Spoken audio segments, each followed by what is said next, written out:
श्रावण महिन्यानिमित्त आज मी तुम्हाला जगातल्या सर्वात उंच शिवमूर्तीचं दर्शन घडवणार आहे.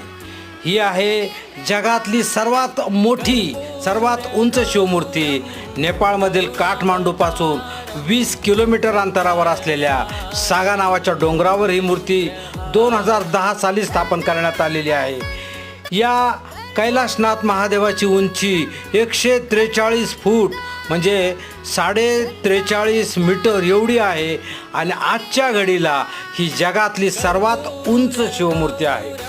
ही भगवान शंकराची मूर्ती पाहण्यासाठी जगभरातून लाखो शिवभक्त या काठमांडूला आणि सागा गावात येतात आणि ह्या सर्वांच्या राहण्यासाठी निवासासाठी 10 एकरची बाग देखील येथे डेव्हलप करण्यात आलेली आहे. श्रावण महिन्यात जगातल्या सर्वात उंच शंकराचं दर्शन घडवलं. एक लाईक तर जरूर